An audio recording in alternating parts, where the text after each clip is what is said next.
Jó 16, 19, 20, 21 e 22.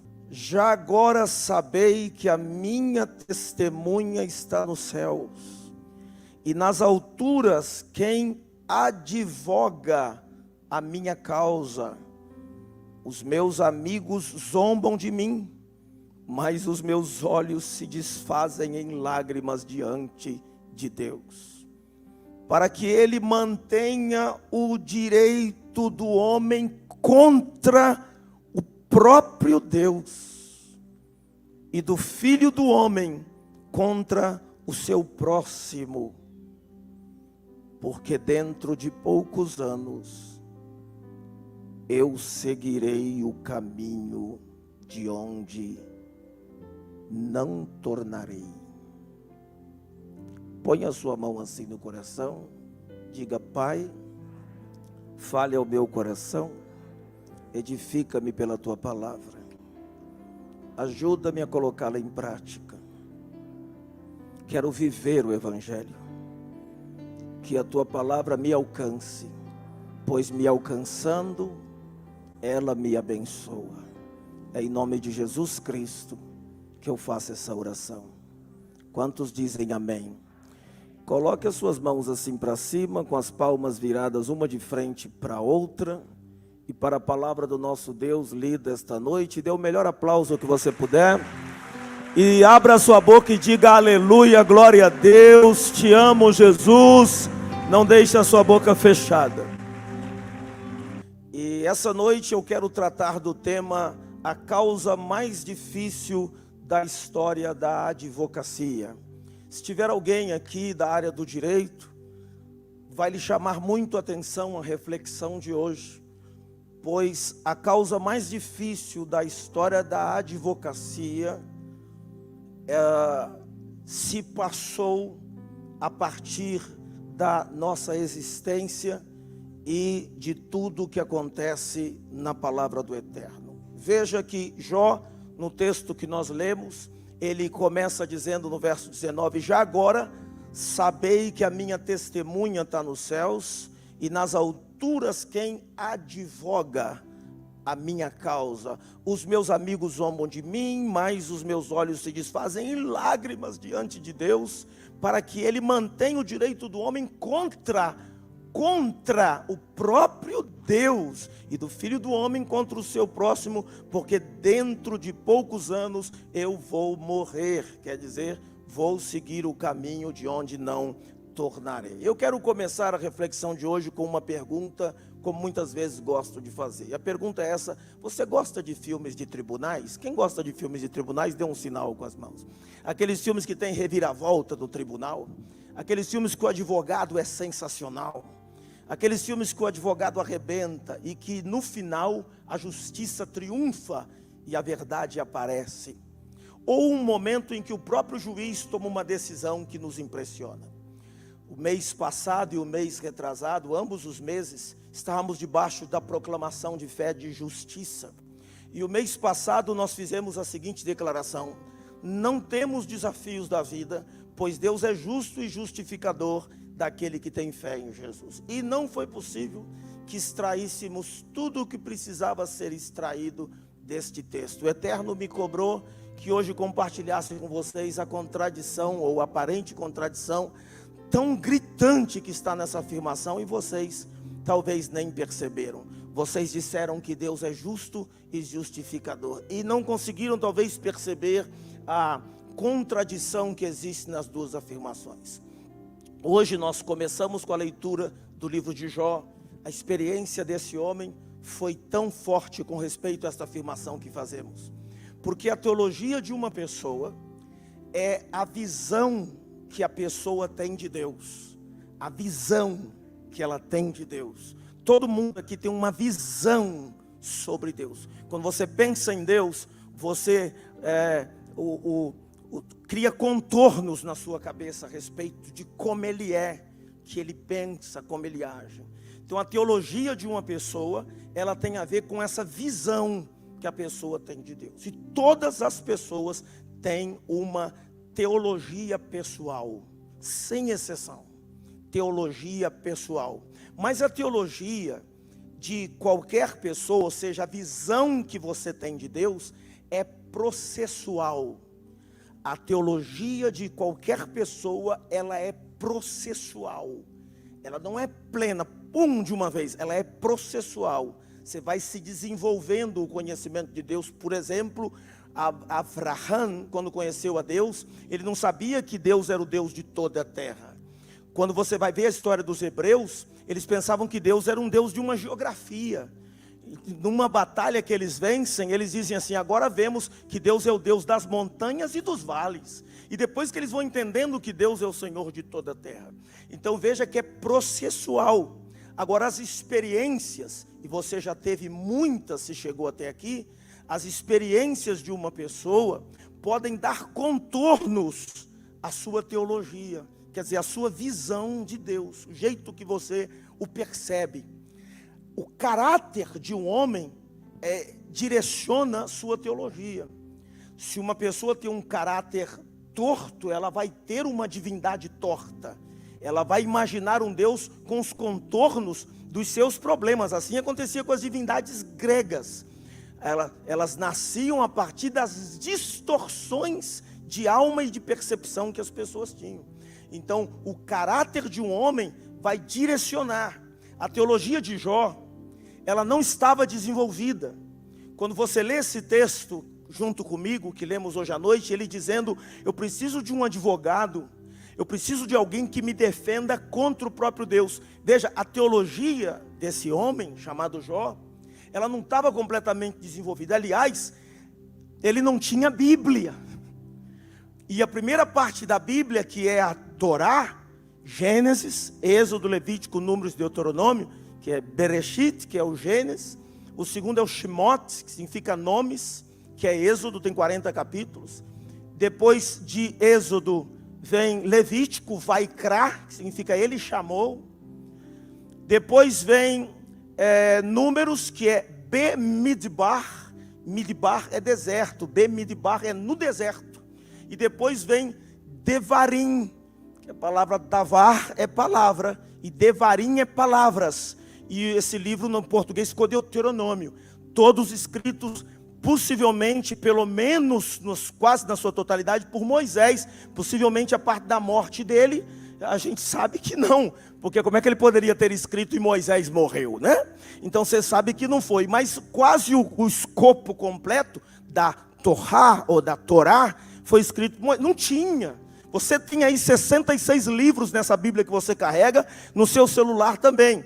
Mas não tinha Bíblia. A percepção a respeito de Deus de Jó era muito tacanha, era muito pequena, era muito reduzida, era muito limitada. Quando os filhos iam fazer festa, ele oferecia sacrifício, dizia: pode ser que eles tenham blasfemado de Deus, falado algum palavrão lá na festinha, falado alguma coisa que Deus não gostou, deixa eu fazer uma oferta aqui para proteger eles. Então ele já tinha uma percepção de Deus, mas a sua teologia era muito pobre. Veja, não havia a Torá, que é de Gênesis a Deuteronômio, não havia a Taná, que vai até o final do Antigo Testamento, que tem os Nevins e os Ketuvins, e o Tequilim, que é o livro dos Salmos, e muito menos tinha o Novo Testamento, a Brit Hadasha, que é o Novo Testamento, o Novo Pacto, ele não tinha. Então veja que vai se desenvolvendo a teologia de uma pessoa ao longo da sua vida. Você precisa se lembrar que o livro de Jó possivelmente foi o primeiro livro da Bíblia. E a teologia de qualquer pessoa é processual. Em Jó 9:33, ele fala de um possível árbitro entre ele e Hashem. Ele fala que poderia haver um árbitro, alguém que julgasse a causa. Veja, Jó não sabia que diálogo estava sendo tramado sobre ele no mundo espiritual. Quando cai fogo, que Satanás manda com a permissão de Deus, o texto diz: caiu fogo de Deus. Ele não sabia nem com essa clareza que nós temos no Novo Testamento a respeito de Satanás, do opositor, do Ben-Shahar, o filho da alva. Eu vou ler para vocês Jó 9:33. Não há entre nós árbitro que ponha a mão sobre nós ambos. Ele está falando ele e Deus. Em Jó 16, 21, ele vai desenvolvendo a sua visão de Deus. E ele chega a falar que entre ele e Deus poderia haver uma testemunha, um intercessor, uma espécie de mediador. Ele chega a usar, dependendo da tradução, a expressão advogado, que pudesse defendê-lo diante de Deus. Eu vou ler para vocês 16, 21, na Nova Versão Internacional. Saibam que agora mesmo, a minha testemunha está nos céus. Ele fala com os amigos dele. Veja como o próprio sofrimento se tornou pedagógico, porque quando a gente não aprende de outro jeito, não tem como não aprender com o sofrimento. O sofrimento é um professor que sempre ganha a nossa atenção. O que você não aprende de outro jeito, o sofrimento te ensina. Jó, antes do sofrimento, diz: eu te conhecia, Deus, só de ouvir falar, mas agora que eu passei pelo sofrimento, os meus olhos te veem. Então ele diz: saibam que agora mesmo minha testemunha está nos céus, e nas alturas está o meu advogado. Ele fala isso com os amigos. No livro de Jó, não tinha nem a lei de Moisés ainda, 16, 19. Mas quando ele chega no capítulo 19, verso 25, o sofrimento já tinha se tornado tão intenso, já havia se recrudescido tanto, que ele passa a ter uma teologia, ou seja, uma visão de Deus mais amadurecida, e chega a chamar essa pessoa, esse ser sobrenatural que estaria entre ele e Deus, de Redentor. Olha a expressão, Redentor.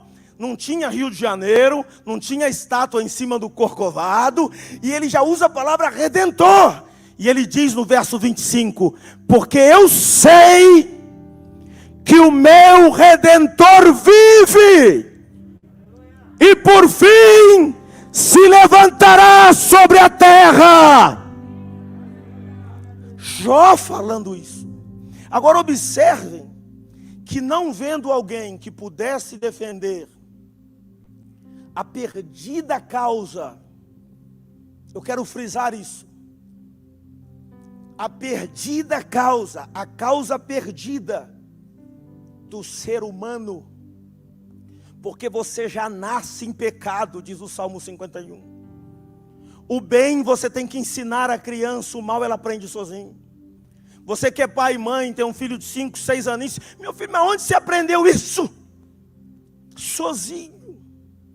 Um dia você diz senta, ele diz não sento. Sento, não sento.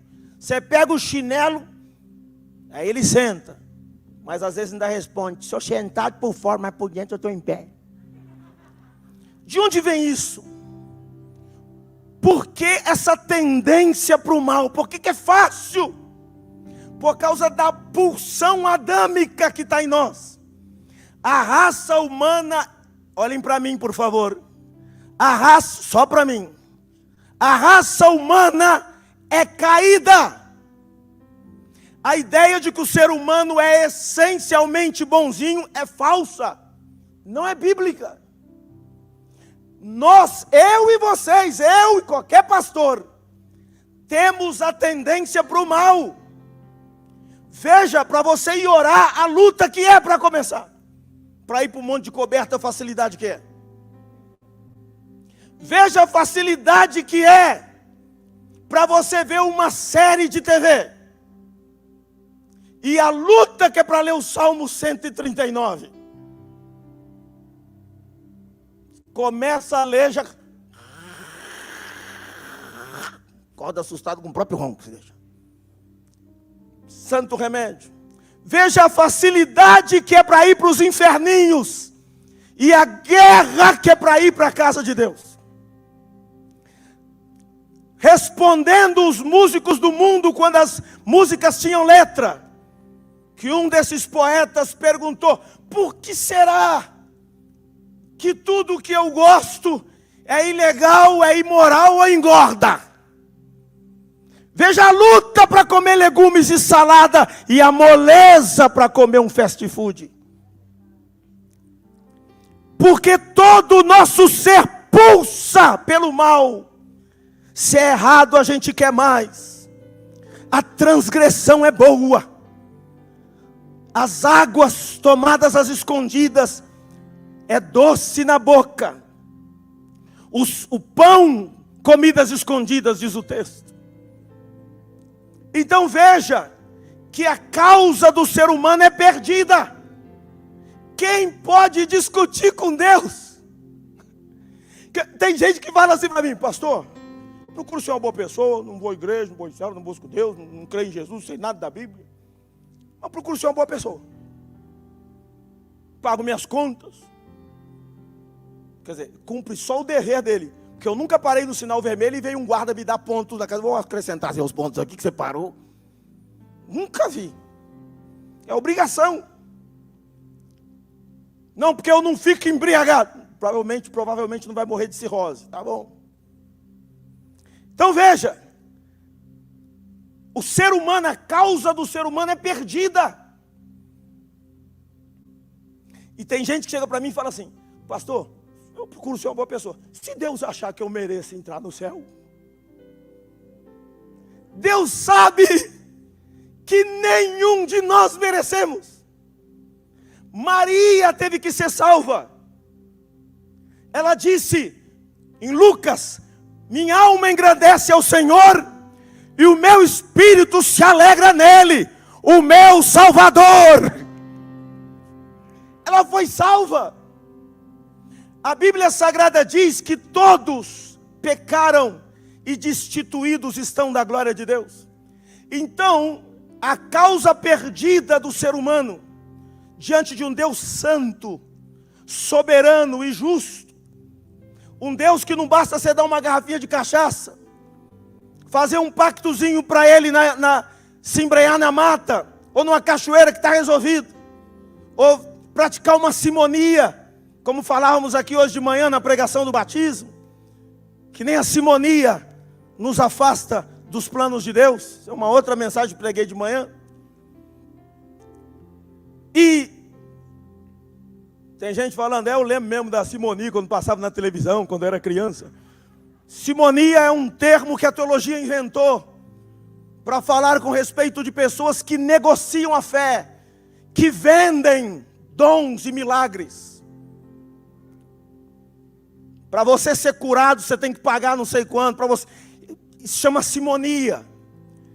Então agora, nesse ponto da reflexão, vale a pena, pode ter certeza que vale, seja você advogado ou não, vale a pena abrir a sua Bíblia.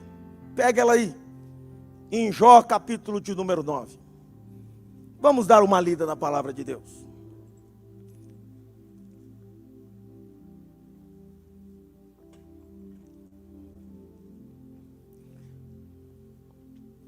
Veja nesse capítulo o desenvolvimento da teologia de Jó.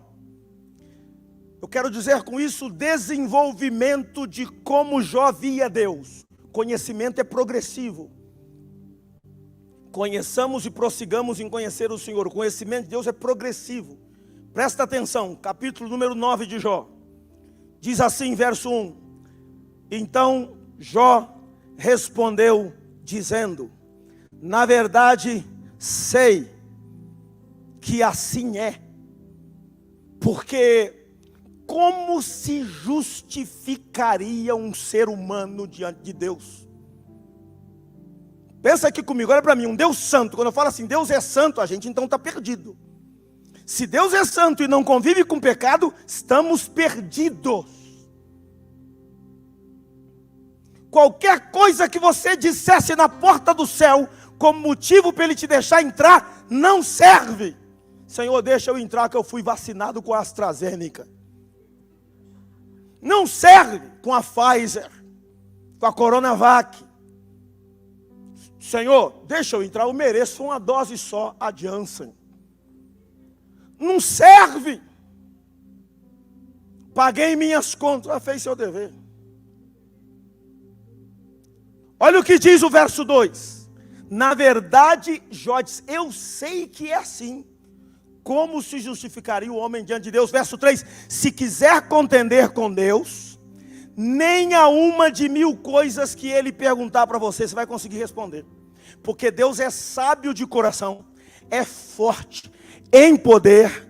Quem endureceu-se contra ele e teve paz na vida? Mais fácil você encher a paciência da sua mulher e ser feliz, do que você encher a paciência de Deus e achar que a tua vida vai dar certo. Jó pergunta, continua no verso 5. Ele é o que remove os montes, não pergunta, não pede licença para ninguém, sem que saibam, e o que os transtorna do seu furor. É Ele que sacode a terra do seu lugar e as suas colunas estremecem. É Ele que fala ao sol e ele não nasce, e sela as estrelas. É Ele que sozinho estendeu os céus e anda sobre os altos do mar.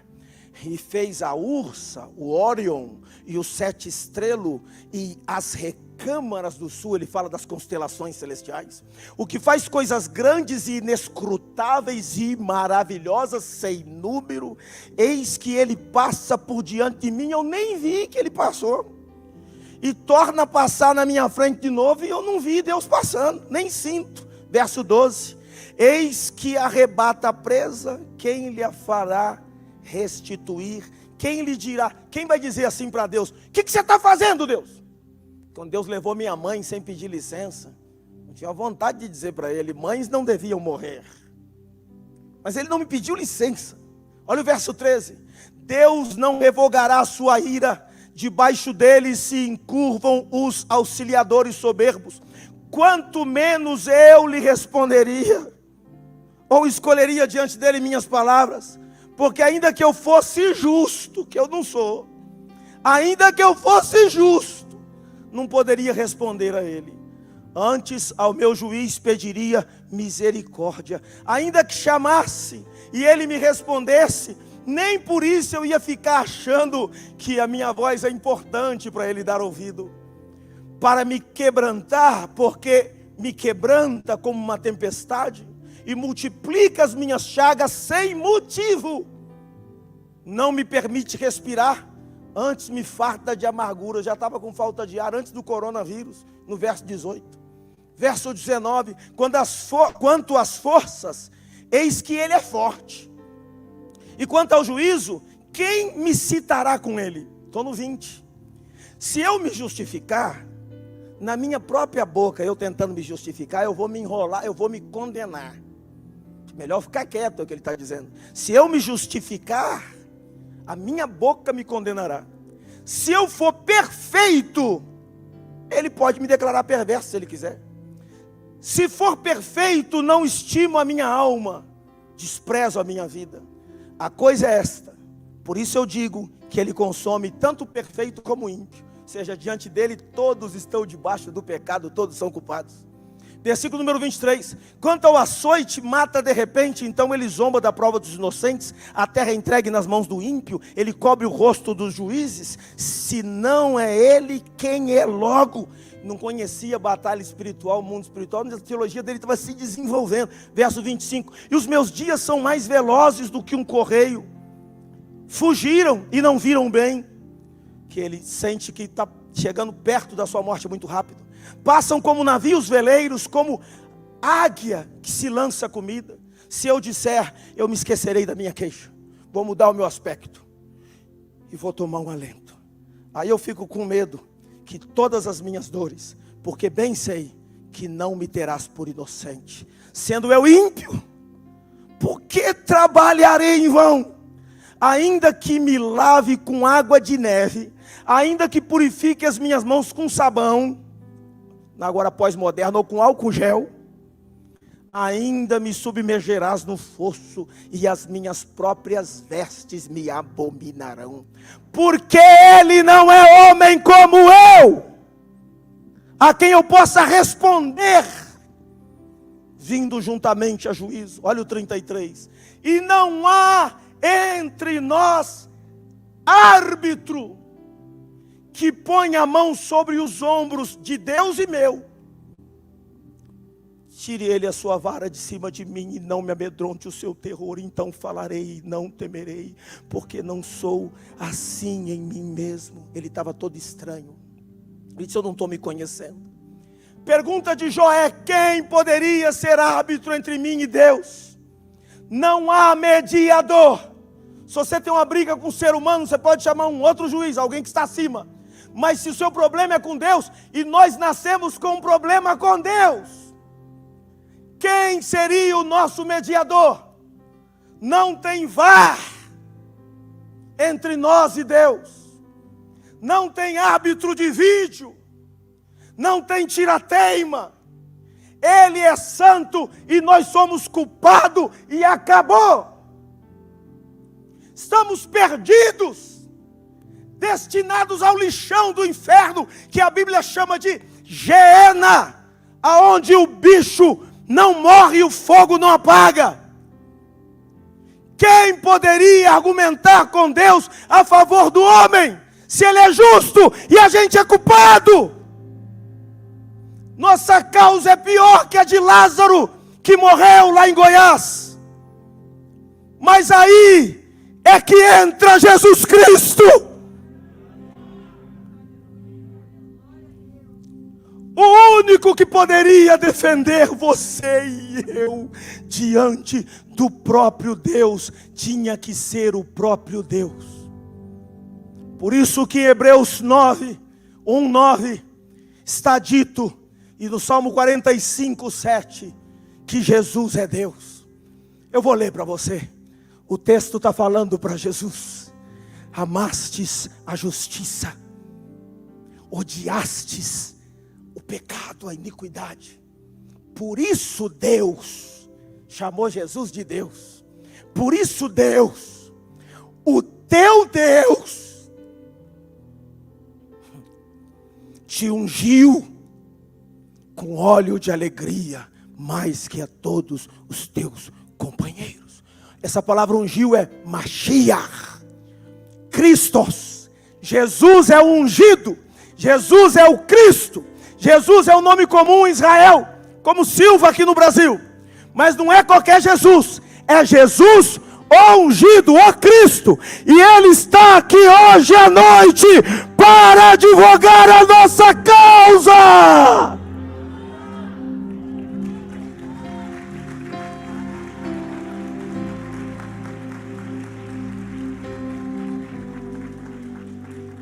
Somente Jesus. Quem que eu falei? Somente Jesus. Quem eu falei? Verdadeiro Deus e verdadeiro homem poderia interceder pelo homem diante de Deus. Escutem, os santos não podem interceder por você diante de Deus nos céus. A Santa Yara, minha mãe, o Santo Arsênio, meu pai, o São Pedro, o apóstolo Pedro, o Santo João, o apóstolo João, que a Bíblia nem os chama de são, embora eles sejam santos, mas a Bíblia não chama, a palavra santos no Novo Testamento só aparece no plural, porque nós só somos santos na coletividade, no ajuntamento. Cada culto que você vem, Deus está te santificando.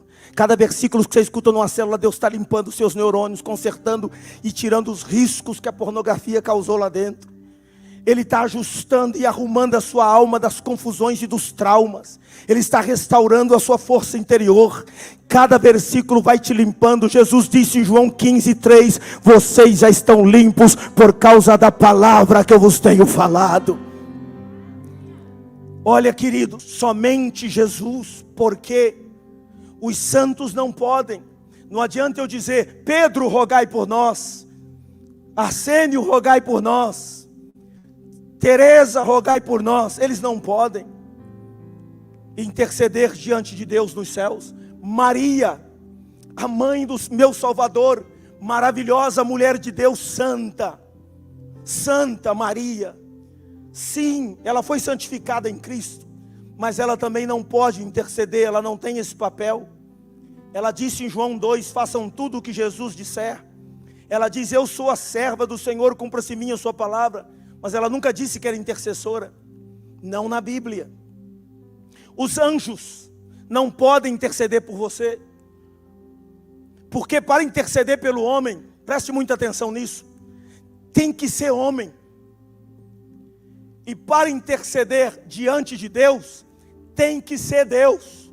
E não pode ser uma natureza andrógena, 50% homem, 50% Deus.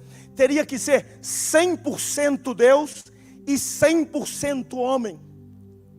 Para ficar entre o homem e Deus, teria que ser verdadeiro homem e verdadeiro Deus. Por isso que nem os anjos podem fazer isso. No direito isso é chamado de imparcialidade. Só tem um ser nos céus, na terra, nos mais de 100 milhões de galáxias, só uma pessoa, nem anjos, nem arcanjos, nem querubins, nem serafins, só uma pessoa só, que ao mesmo tempo que é Deus, é também homem sem deixar de ser Deus. Eu vou ler para vocês, 1 Timóteo 2,5, porque há um só Deus, e um só mediador, entre Deus e os homens, Mashiach e Yeshua, Jesus Cristo, homem. Olha como Paulo chama atenção para o fato de que ele é homem. Quando Jesus veio na terra, ele não veio como Deus, ele nasce como homem. O diabo tomou a chave da humanidade, e Jesus desce. A luta não é entre Deus e o diabo. O diabo não tem a mínima chance, é uma criatura. Pode ficar aí, irmão.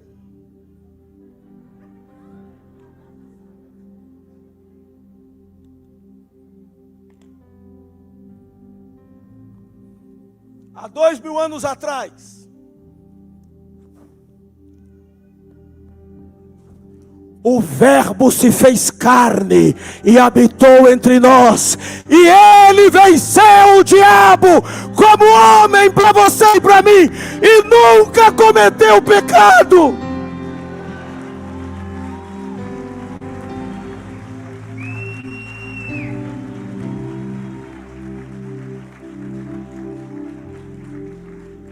Quando ele tinha 12 anos, chegou uma notícia lá do inferno. O espírito de fofoca chegou lá. Falou: Satanás, fala, espírito de fofoca. Eu tenho uma fofoca para contar. Claro, seu burro, você é o espírito de fofoca. Surgiu uma criança estranha lá em cima. Outra! Já matei as crianças na época de Moisés. Todo mundo pecou, Abraão pecou, Isaac pecou, Jacó pecou, Moisés pecou, Davi pecou. Esse é mole. É o Satanás. É que esse menino já está com 12 anos e nunca cometeu pecado nenhum. Faz ele se perder do pai e da mãe lá. Quero ver se ele não blasfema. 2 dias depois, Maria e José seguem em Jerusalém. Menino, tem 2 dias que nós estamos te procurando. Onde você estava? E os demônios, espírito de fofoca, está lá ouvindo. Ele vai xingar um palavrão agora, ó, vai mandar. Vai mandar: sua velha caduca. Vai xingar agora: sua burra. Jesus olhou e disse: mulher, que é uma expressão honrosa. Mulher, você não sabia que eu devia estar cuidando dos negócios do meu pai? Os demônios, pum, caiu do inferno, está todo quebrado. Satanás, a coisa é feia. Continuem tentando, a gente não acha, o menino sumiu. Aí daqui a pouco chegou de novo o espírito de fofoca, 18 anos depois. Apareceu de novo, lá no Jordão. E quando ele saiu da água, desceu uma pomba sobre ele, que era o espírito em forma de pomba. E veio uma voz do céu. A gente não entendeu não, mas o pessoal falou que era uma voz dizendo: esse é o meu filho amado em quem me compra. Satanás, eu acho que é ele. Aí Satanás: eu vou pessoalmente lá na terra. E aí Jesus vai para o deserto. Está em Mateus 4. 3 rounds de tentação. Jesus foi tentado no espírito, na alma e no corpo. São os 3 níveis de tentação. Não tem tempo para isso hoje. E em 3 rounds, Jesus venceu Satanás. E ele cai lá no inferno de cabeça para baixo, todo troncho. E os demônios, espírito de crítica, falando: Satanás, a gente avisou. Mas eu vou vencer ele na cruz. E aí Jesus foi crucificado. Mas ao terceiro dia, você não ouviu não? Ao terceiro dia, Ele ressuscitou dentre os mortos. Aleluia! Jó 19:25. Jó 19:25. Eu sei que o meu Redentor vive e por fim se levantará sobre a terra. Os anjos não podem aparecer, se transformar em humanos. Eles podem aparecer na terra como homens, mas eles não têm a natureza de homem. João 14 diz que o verbo se fez carne. Isaías capítulo 9, verso 6 diz: uma criança nos nasceu, um filho se nos deu, o principado está sobre os seus ombros. Maria era humana, mas não era deusa. Maria não é a quarta pessoa da Trindade na teologia. Aliás, não seria nem Trindade.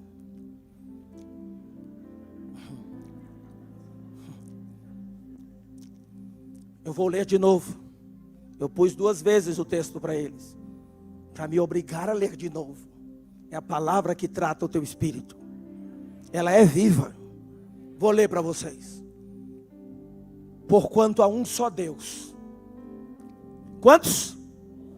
E um só mediador entre Deus, um só advogado, um só interlocutor, um só medianeiro entre Deus e os homens. Quem é? Não ouvi bem não. Eu acho que alguém falou Cristiano Ronaldo. Eu quero ouvir de novo. Quem é? Jesus. Não, não é Jesus. Jesus Luz namorou com a Xuxa. Não é Jesus. Lê direito, está aqui no telão. Quem é? Não deixa essa máscara te atrapalhar. Quem é o único mediador? Dê um aplauso para ele, bem forte, não, bem forte.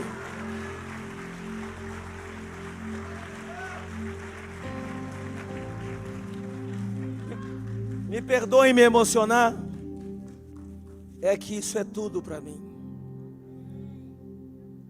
Ele é antes de todas as coisas, e todas as coisas foram feitas nele e para ele. Nele tudo subsiste. Sejam tronos, sejam soberanias, sejam as coisas visíveis e invisíveis, tudo subsiste nele e para ele. Ele é a essência de tudo. Quando você o conhece de verdade, que ele entra em você, você vai chorar sim, vai sofrer sim, vai ter luta sim, mas nunca vai parar, porque o que leva a preciosa semente andando e chorando, não vai dar para parar para lamber feridas, porque você vai saber que o seu Redentor vive e por fim se levantará sobre a terra. Um sociólogo de Harvard, eu estou me lembrando dele, ele esteve aqui no Brasil dando uma palestra anos atrás, no início da minha fé, fui ouvi-lo. Anthony Campolo, ele é um cientista social, professor de Harvard, e na homilia dele, na prédica dele, ele lembrou-se que ficou muito preocupado na universidade, porque ele tinha um aluno que era muito crente, rapaz, mas tinha um outro que era muito brilhante e era ateu, e o outro que era muito crente não era tão brilhante assim, e o que era ateu ganhava todos os debates, era bom de argumento, mas não conhecia Jesus. E ele ficou preocupado porque esse rapaz que era crente na universidade foi ficar no mesmo dormitório, no mesmo quarto com esse rapaz que era muito ateu e um argumentador brilhante. Ele disse que 3 meses depois, ele preocupado se o crente ia desviar, o ateu havia se convertido. E ele chamou os dois e falou para o ateu, o garoto que era ateu, disse: eu não estou te entendendo, o que aconteceu? Ele disse: me converti, conheci Jesus. Disse: mas não estou te entendendo. Você não é brilhante? Disse: sou. Você não ganha todos os debates? Ele disse: ganho. Mas é que toda noite, quando a gente ficava debatendo e eu ganhava o debate, quando eu terminava de ganhar o debate, ele olhava dentro dos meus olhos, com um olhar profundo e inexplicável, com uma certeza que eu desconhecia, e dizia para mim essas palavras: você pode ter ganhado o debate, mas Jesus vive dentro de mim. Quando você o conhece de verdade, pode o batizador ser arrebatado depois do batismo, que você permanece até o fim. Esse homem que vos fala conheceu o Salvador com 17 anos, no auge da minha adolescência. Não havia só demônios, mas hormônios explodindo em meu corpo. Somente Jesus, diga isso, e somente pela cruz. Porque a mispati, que é o juízo de Deus, tem que se cumprir, já que Deus exige o castigo pelo pecado. Spurgeon disse: a cruz foi o último argumento de Deus. Vocês sabem, se um juiz for justo e ele pegar uma pessoa culpada, ele não pode justificá-lo. Se ele justificar o culpado, ele não é justo. Aí que entra a teologia paulina, e eu quero terminar aqui com você. Por favor, dá o máximo da sua atenção. Porque Martin Lloyd Jones levou mais de 12 anos pregando só em Romanos todo dia. Ele morreu e não terminou. É uma epístola que só tem 16 capítulos. Só 16. Mas é tão rica em conteúdo que passa batido. O crente lê como se fosse uma coisa qualquer, não percebe. Há causas advocatícias. O capítulo 3 é riquíssimo em postulados legais. E eu quero olhar para esse capítulo com você agora, e a gente termina por aqui. Abra sua Bíblia em Romanos 3, por favor. Dá uma olhada comigo nesse texto. Romanos 3, veja a causa mais difícil da história da advocacia. A causa mais perdida, e que tinha que ser o melhor dos melhores, o advogado dos advogados. Veja como diz, como está escrito. Estou no verso 10. Como está escrito: não há justo, nenhum sequer. O filho do Billy Graham disse assim: eu sei que o meu pai pecava porque eu li na Bíblia, mas eu nunca vi meu pai pecar. Mas a gente não é pecador porque peca, a gente peca porque é pecador. Você nasce com a semente do pecado. Todo mundo. Pessoa mais boazinha que você conhece, sabe aquela pessoa que você fala: nossa, não vejo defeito? É a pessoa que você não conhece bem. Se conhecer, aparece. A Bíblia diz que nem nos anjos Deus vê pureza, de tanta luz que tem em Deus, tanta santidade, tanta perfeição, que nem nos anjos Ele vê pureza. Isso está também no livro de Jó. Olha comigo o versículo número 10. Como está escrito: não há justo, nenhum sequer. Não há ninguém que entenda de verdade. Não há ninguém que busque a Deus de verdade, com a intenção correta. Não tem. Todos se extraviaram. Quantos? Juntamente se fizeram inúteis. Fizeram-se o quê? Não há quem faça o bem, não há nenhum sequer. A garganta das pessoas é um sepulcro aberto. Com a sua língua tratam enganosamente. Veneno de cobra venenosa de áspide está debaixo dos seus lábios, cuja boca está cheia de maldição e amargura. Seus pés são ligeiros para derramar sangue. Em seus caminhos há destruição e miséria. Não conhece um caminho da paz. Não há temor de Deus diante dos seus olhos. Ora, presta atenção agora. Nós sabemos que tudo que a lei diz, aos que estão debaixo da lei diz, para que toda boca esteja fechada e todo mundo seja condenável diante de Deus. A lei foi feita para provar que todo mundo não presta. A lei é só um espelho. Ela não resolve o seu problema, ela só mostra que você está sujo. A graça é um chuveiro. Não adianta só olhar para a lei, você só vai ver que você não consegue cumprir. Ninguém consegue. Só uma pessoa cumpriu toda a lei. Jesus disse: não julgueis que vim destruir a lei. Eu não vim destruir, eu vim cumprir no lugar de vocês. Eu vim tampar o furo de vocês. Olha o que está dito aqui no verso número 20. Por isso, nenhuma carne será justificada diante de Deus pelas obras da lei. Porque pela lei vem o conhecimento de que a pessoa é pecadora. Mas agora, isso é tremendo, se manifestou sem lei a justiça de Deus. Diga, a justiça de Deus. Agora veja Jesus Cristo nessa palavra, justiça de Deus. Tendo o testemunho da lei e dos profetas. Veja, quando Jesus sobe naquele monte que ele se transfigura, quem aparece diante dele? Me ajudem rápido. 2 personagens do Antigo Testamento. Quem aparece? Moisés e Elias. Moisés representa a lei e Elias representa os profetas. E eles não conversam com Jesus na frente dos discípulos, e Pedro fala: Senhor, vamos fazer uma tenda aqui para o Senhor, para Moisés, para Elias, uma tenda para a graça, uma tenda para a lei, uma outra tenda para os profetas, que é bom a gente ficar aqui. Jesus falou: não, vamos descer. Veja, Jesus não veio fundar uma nova religião, ele veio cumprir o que o Eterno, desde o Bereshit, vem fazendo desde a criação. Ele veio cumprir. Então ele tem o testemunho, diz o verso 21, da lei e dos profetas. Verso 22, vai comigo.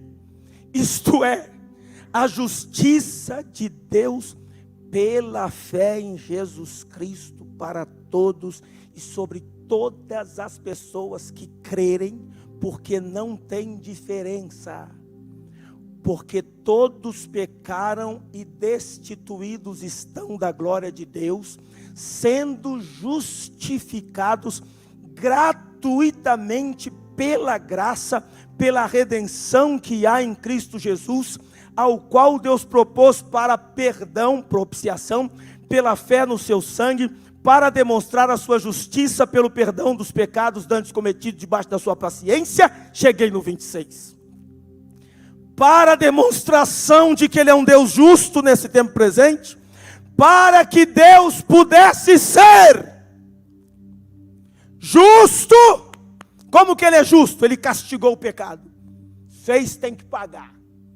Você imagina o Lázaro, chegou numa casa, você é aquela mulher, pensa, coloque na sua cabeça, você é aquela mulher, você chega em casa e um homem entra com uma faca, mata o seu marido na sua frente, em seguida mata o seu filho mais velho, em seguida mata o seu filho mais novo, depois ele te pega pelo cabelo quando você tenta reagir, e ele te arrasta 7 quilômetros floresta dentro, pelos cabelos. Enquanto ele está te arrastando floresta dentro, na escuridão, pelos cabelos, você está se arrebentando, você está lembrando da última imagem que você viu do seu marido ensanguentado num canto, do seu filho mais velho morto, do seu filho mais novo sangrando. E quando você pensa o que será da minha vida, você também é brutalmente assassinado. Um cara que faz isso é um desgraçado. O que quer dizer isso? Sem a graça de Deus, é um desgraçado. Sim ou não? E se um juiz daqueles de Brasília pegar esse cara e falar: eu te livro agora, porque eu quero ter a caneta? É um juiz o quê? Injusto, sem vergonha.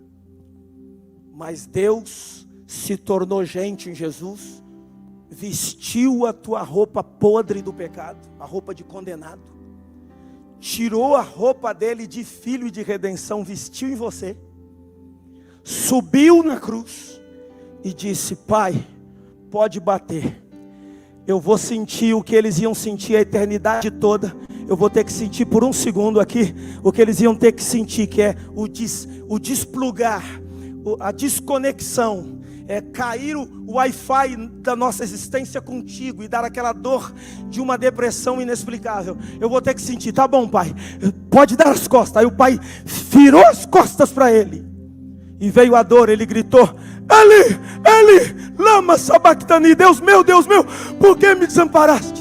Mesma hora o pai se voltou para ele e disse: filho, papai está aqui. Rasgou o véu do templo de alto a baixo, ressuscitou os mortos, e Jesus Cristo sentiu a presença do Pai de novo e disse: Pai, está tudo pago para aquele pessoal da tenda, está tudo consumado, em tuas mãos eu entrego o meu espírito. Você não entendeu, não?